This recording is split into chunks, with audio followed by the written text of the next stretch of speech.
কোনো দল, কোনো গোষ্ঠী, কোনো ব্যক্তি না। আমি বারবার এটা রাজনৈতিক একটা কৌশল এবং তাকে সাসপেন্ড করলে হবে না, তাকে গ্রেফতার করে রিমান্ডে এনে জানা দরকার যে তার কত বড় সাহস। বরখাস্ত ম্যাজিস্ট্রেট তাপসিতা বর্ষণ উর্মিকে সসম্মানে তার পদে ফিরিয়ে না নিলে কোটা আন্দোলনের চেয়ে বড় আন্দোলন করা হবে। এবার বরখাস্ত ম্যাজিস্ট্রেট উর্মির পক্ষ নিয়ে আন্দোলনের ডাক দিলেন ব্যারিস্টার রুমিন ফারহানা। আউশ হয়েছিলেন সন্ত্রাসী।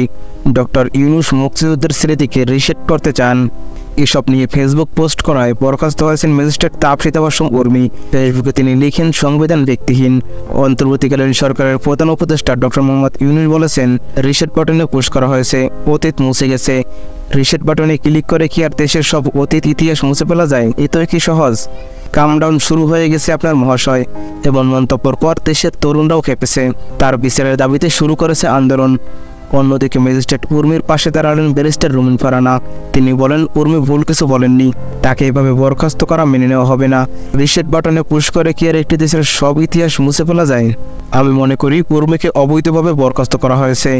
তাকে দ্রুত সসম্মানে তার পদে ফিরিয়ে না নিলে কোটা আন্দোলনের চেয়ে বড় আন্দোলন করা হবে। ডক্টর ইউনূস ভালো চাইলে এইসব বন্ধ করুন, তা না হলে গদি থাকবে না। তো গাইস, উর্মির এই বিষয়টাকে আপনি কীভাবে দেখছেন তা কমেন্ট অবশ্যই বলে যাবেন।